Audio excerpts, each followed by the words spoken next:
Assalamualaikum. Bertemu lagi di channel ini bersama Kang Dago. Kita lanjutkan cerita dongeng Naga Sukma di season yang pertama, di episode ke-64. Di episode sebelumnya kita dipisahkan oleh masa, diputuskan oleh waktu karena waktunya sudah tidak cukup. Di episode sebelumnya masih menceritakan tentang Raga Sukma yang berada di Pulau Nini. Konon katanya diselamatkan ini oleh Dayang Sri di Pulau Nini. Di dalam cerita ini, Pulau Nini tersebut terletak di sekitaran kawasan Kepulauan Sulawesi sana. Bagaimana kelanjutan ceritanya? Mangga kasadayana cara ketan.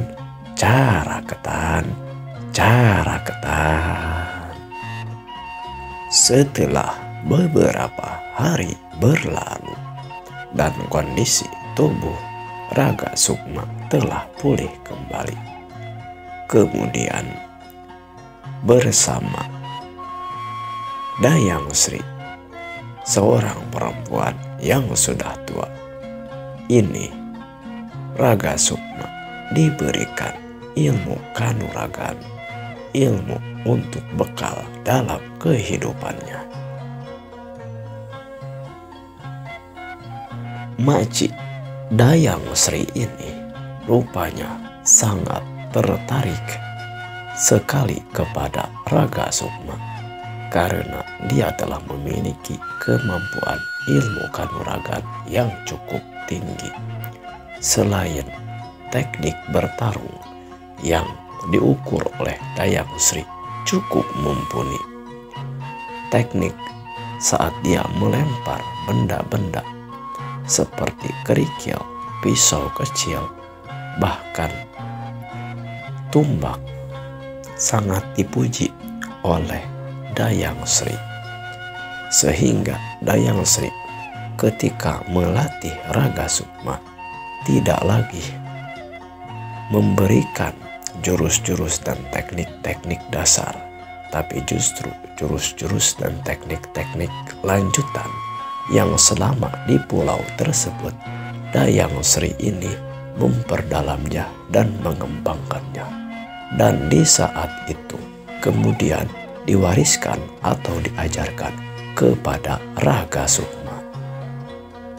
Selain melatih Raga Sukma, rupanya Dayang Sri juga memberikan pelatihan khusus kepada si Lutung, kera peliharaan Raga Sukma teh.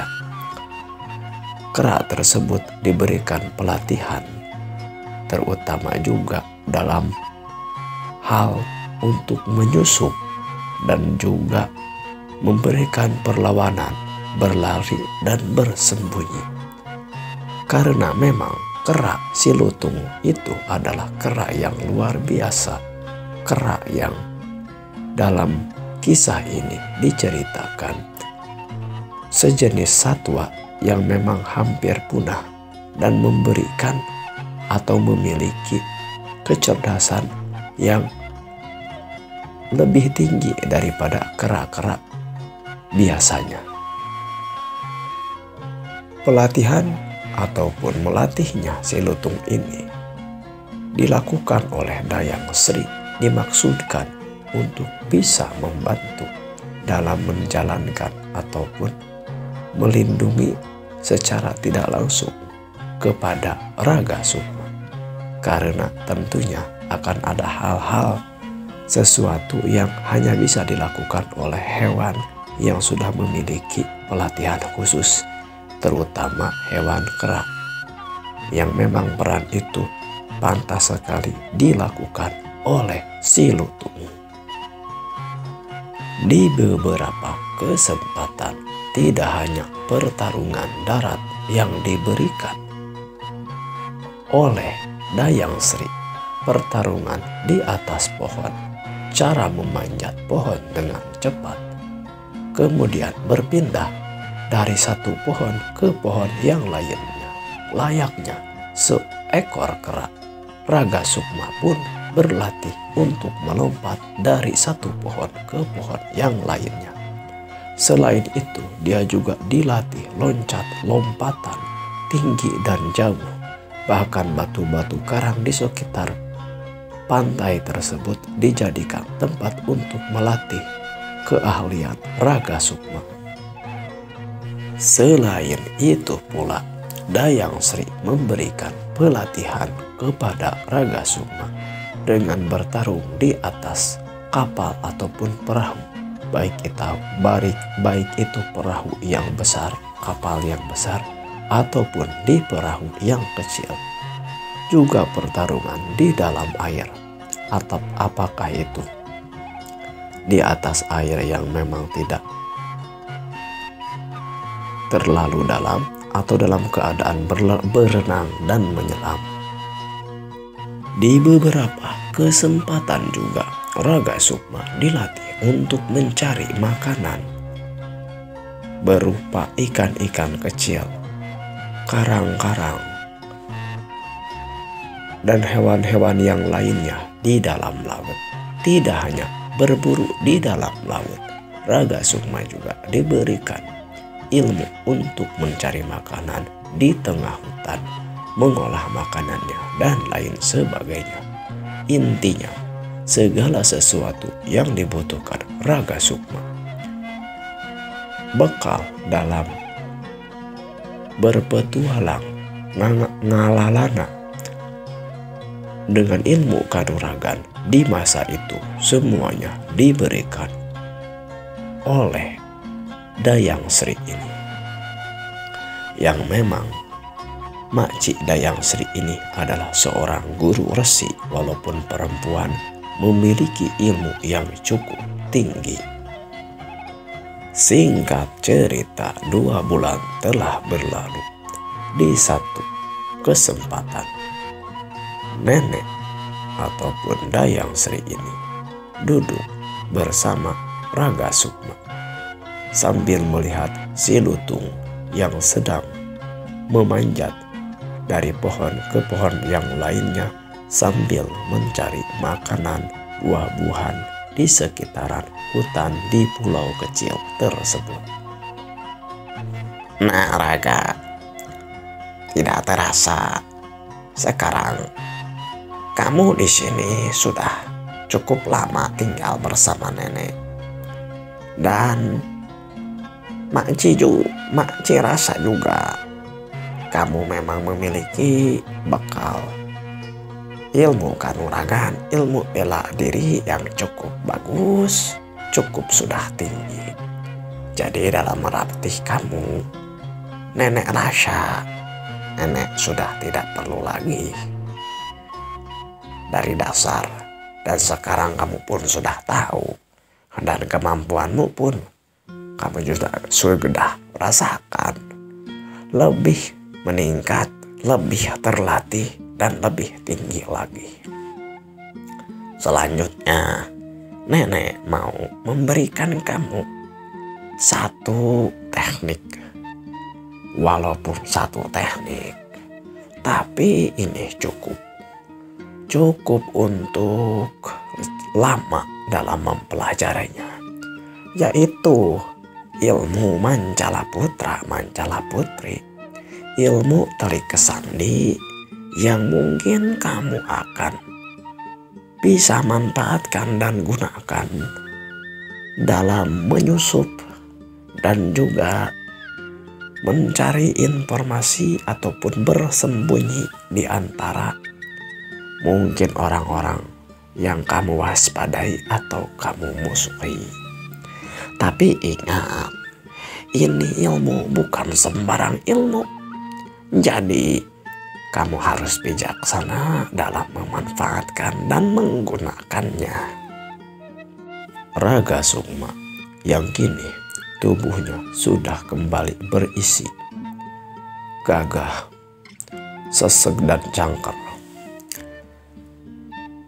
Terlatih dengan tegap duduk menghadap Makci Dayang Sri dan memperhatikan apa yang disampaikan oleh Makci Dayang Sri di waktu itu. Terima kasih, Nek. Kalau Nenek mau memang mengajarkan ilmu-ilmu yang sudah Nenek ajarkan selama ini, Nek, saya rasa memang semuanya sudah sangat baik, sudah cukup, sudah sangat tinggi sekali. Dalam artian tentunya akan saya manfaatkan dengan sebaik-baiknya, Nek. Terima kasih sekali. Selanjutnya, bagaimana saya melatih atau ilmu telik sandi ini? Kemudian si nenek pun menjawabnya, sebenarnya ilmu ini tidak jauh dari apa yang sudah diajarkan oleh nenek. Seperti halnya kamu memanjat pohon, kamu bisa menyamarkan diri kamu dengan pepohonan. Ketika kamu melompat dari satu tempat yang lainnya, tentu saja gerakan kamu akan menjadi secepat kilat. Dan ini akan mengaburkan ketika mungkin ada orang yang mengejar kamu. Kamu bisa berpindah dari satu tempat ke tempat yang lainnya dengan cepat. Atau ketika kamu terdesak, kamu bisa tenggelam ataupun menyelam di dalam air, berenang dengan cepat, menyelam dengan lama. Dan tentu saja ini juga bisa membantu kamu untuk menghindari orang-orang yang mungkin mengejar kamu ketika dalam keadaan terdesak. Walaupun sebenarnya dalam waktu-waktu tertentu kalau kamu ingin melawan, bahasa kasarnya 10 orang mah dalam satu kali jurus pun, satu kali pukulan, kamu pasti bisa mengalahkannya. Tapi dalam keadaan-keadaan tertentu, kamu pun harus menghindari musuh-musuh. Jadi intinya kamu harus bisa menggunakan semua ilmu yang Makci berikan itu dengan cerdas, dengan bijaksana. Waktunya bertarung, kamu bisa bertarung. Waktunya bertahan, kamu bisa bertahan.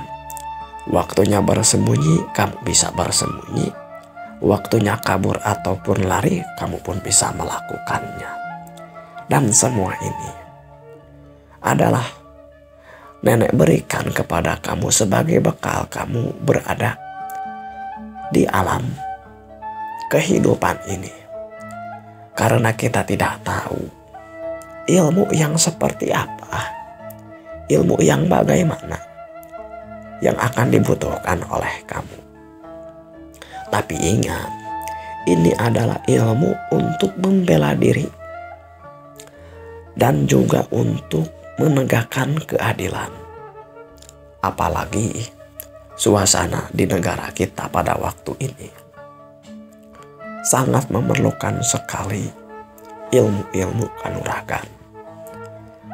Tapi nenek juga akan memberikan kamu pemahaman bahwa tidak selamanya permasalahan itu bisa diselesaikan dengan jalan kekerasan, dengan jalan ilmu kanuragan ataupun ilmu silat. Banyak sekali perkara-perkara yang harus diselesaikan dengan cara-caranya sendiri. Misalnya, kalau kamu pengen makan, ya kamu harus cari makan. Kalau kamu ingin menyelesaikan satu masalah, ya harus dicari solusi, pelajari masalahnya, cari jalan keluarnya. Kalau kita masalahnya dalam pemerintahan, tentu saja semua itu juga harus diselesaikan dengan cara perpolitikan ataupun ilmu pemerintahan yang baik dan benar. Intinya, Kalau ilmu kanuragan, kalau ilmu bela diri, lawannya adalah untuk membela diri kita. Itu solusi dari permasalahannya. Tapi kalau masalah-masalah yang lain, nenek tidak akan bisa hanya mengajarkan melalui teori atau politik, teori dan ilmu saja. Tapi memang harus kamu cari dan gali sendiri dengan memahami bagaimana kehidupan di alam ini. Dalam kehidupan setiap detiknya sesuai dengan perkembangan zaman, situasi dan kondisinya. Baru kita bisa tahu bagaimana cara jalan keluarnya. Masalah pendidikan, masalah tanggung jawab, kebudayaan, moral, itu semuanya tidak bisa diajarkan. Tapi harus kita teliti secara real, secara nyata, dalam kehidupan yang benar-benar nyata. Bahkan dalam satu permasalahan pun, misalnya masalah mencari makan antara orang yang tinggal di pedesaan, akan berbeda jalan keluarnya dengan orang yang tinggal di daerah pesawahan. Walaupun sama-sama pertanian, orang yang tinggal di pesawahan akan berbeda cara penyelesaian kehidupannya dengan orang yang tinggal di daerah perbukitan dan pegunungan, atau di daerah hutan, atau juga di daerah pertanian, dan lain sebagainya, dan lain sebagainya. Itu baru satu hal tentang mencari makanan ataupun perekonomian. Karena walaupun masalahnya sama, yaitu masalah mencari kehidupan, mencari kesejahteraan, tapi situasi, kondisi, tempat, keadaan, ilmu, kemampuan, keinginan, kecenderungan, kemampuan seseorang dengan seseorang yang lain itu berbeda. Jadi semua ini mah harus kamu telusuri, harus kamu cari, harus kamu selesaikan, harus kamu ketahui, dan harus kamu jalani di kehidupan nyata yang sebenarnya tidak bisa dicari solusinya hanya di pulau ini saja. Walaupun setinggi apapun ilmu kanuragan, ilmu bela diri, ilmu silat yang Makji berikan kepada kamu, Raga, itu tidak akan bisa bermanfaat kalau tidak digunakan dalam berinteraksi, dalam bersosialisasi. Dan itu juga bukan jalan keluar, hanya bekal saja. Yang paling penting adalah kehidupan yang nyatanya, yang akan lebih berat lagi kamu hadapi. Jadi setelah ini kamu cari pengalaman yang besar, cari pengalaman yang luas.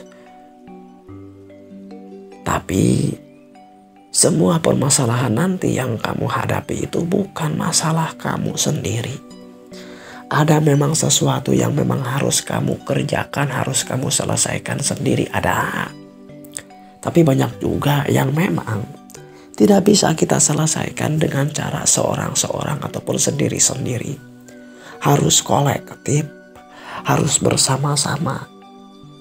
Misalnya, kamu akan diserang oleh 1000 pasukan atau banyak pasukan, sepasukan akan menyerang satu kampung. Kamu ingin menahannya tanpa ingin ada korban jiwa, maka itu tidak akan bisa diselesaikan oleh kamu sendiri. Kamu harus bersama-sama, bersatu padu, saling gotong royong, bekerja sama dengan seluruh lapisan masyarakat agar terhindar dari perkara-perkara, dari misalnya tadi serangan musuh tadi. Itu masalah masih berhubungan dengan ilmu kanuragan dan bela diri ketika menghadapi serangan yang sifatnya fisik. Tapi bagaimana kalau misalnya musuh atau penjajah itu menyerangnya tidak dalam bentuk fisik. Misalnya dalam hal pemerintahan, politik, kebijakan, perekonomian, dan lain sebagainya. Apakah bisa diselesaikan dengan cara ilmu bela diri?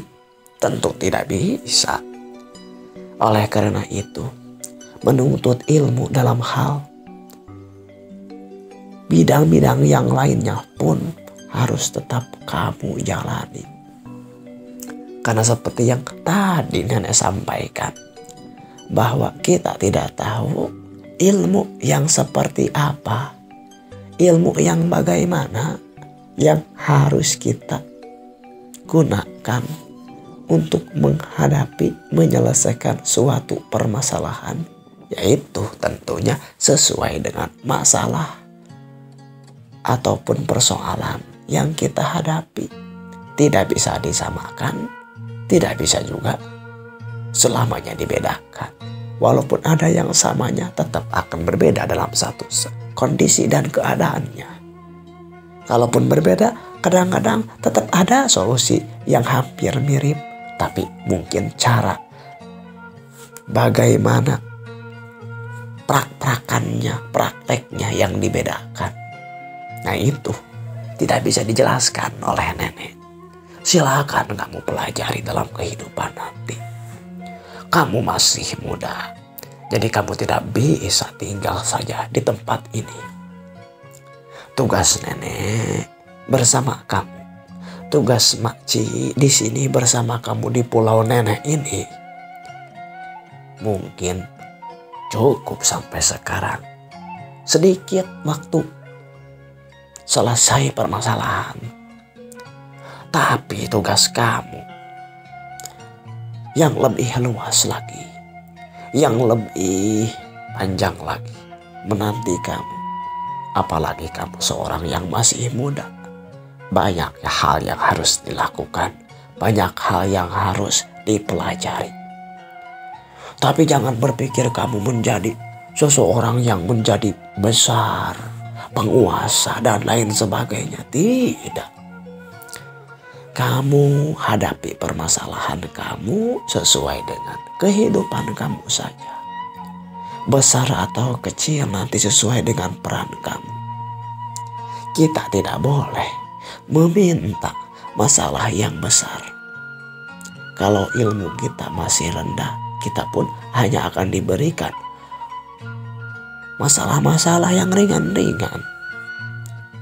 Tapi ketika nanti kamu akan diberikan masalah yang besar, tanggung jawab yang besar, kamu pun harus yakin bahwa memang kita sudah siap menjadi orang yang berjiwa besar dan orang yang harus bisa lebih bijaksana dalam menghadapi permasalahan-permasalahan yang besar tersebut.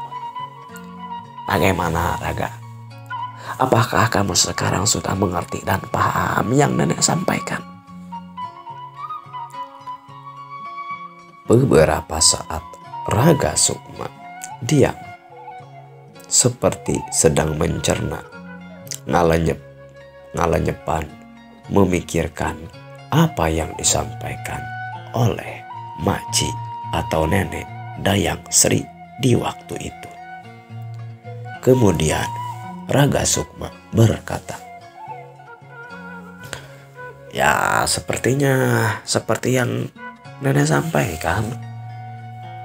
Karena neneknya juga menjelaskannya secara umum.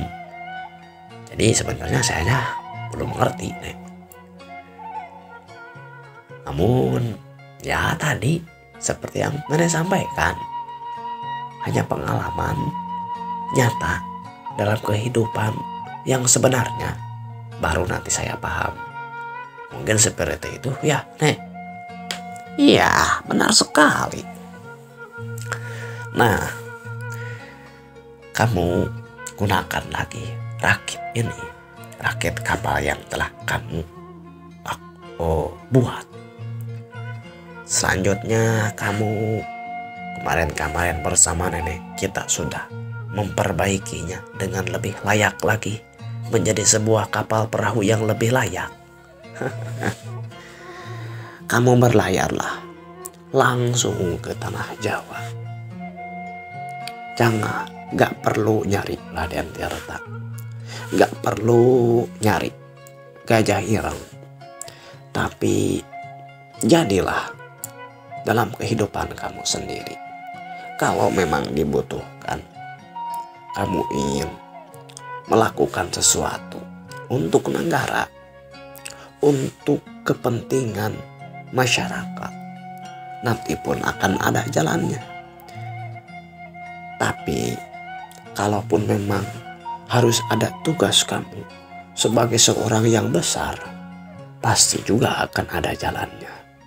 Sebaliknya, kalaupun kamu ingin berpikir menjadi orang yang besar, tapi memang kamu pemikirannya kerdil dan kecil, sekuat apapun, seberusaha apapun, kalau kamu pikirannya kecil, ya tetap menjadi orang yang kecil, menyelesaikan masalah yang kecil-kecil, karena pikiran kitanya kerdil, kecil.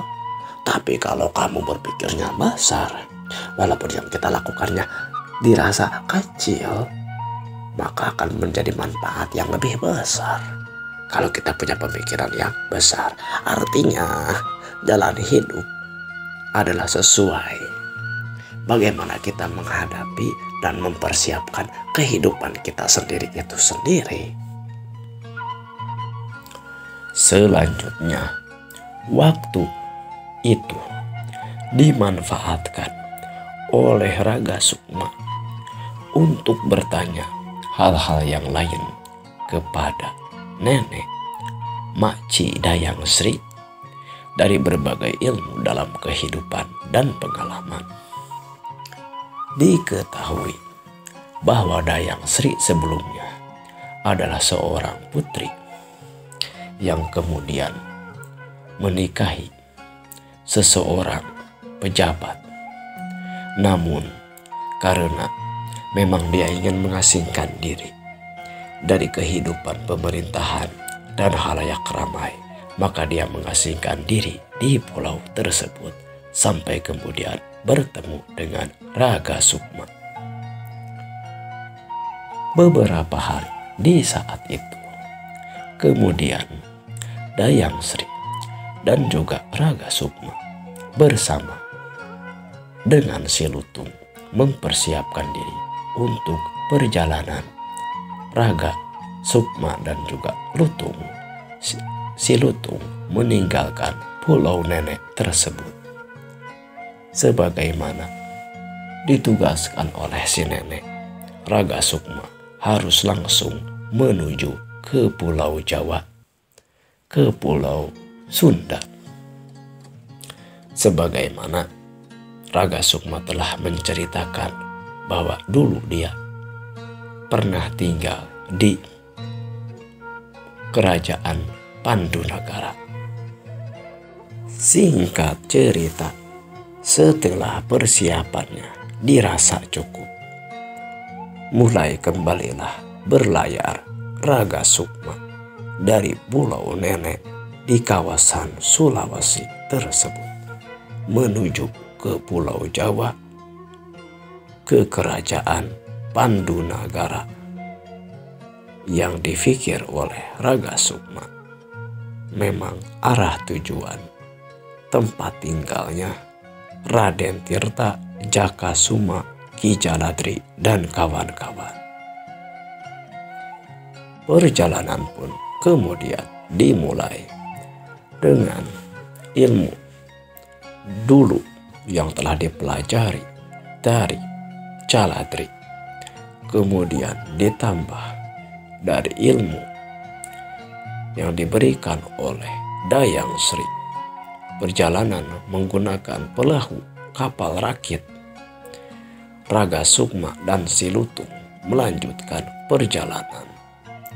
Dia berlayar menyusuri pulau-pulau dengan menggunakan arah mata angin, berbekal makanan dan juga sedikit harta yang diberikan oleh Dayang Sri sebagai bekal perjalanan.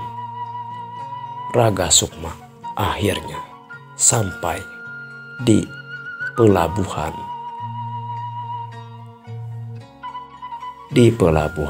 Sunda Kalapa di Pulau Jawa.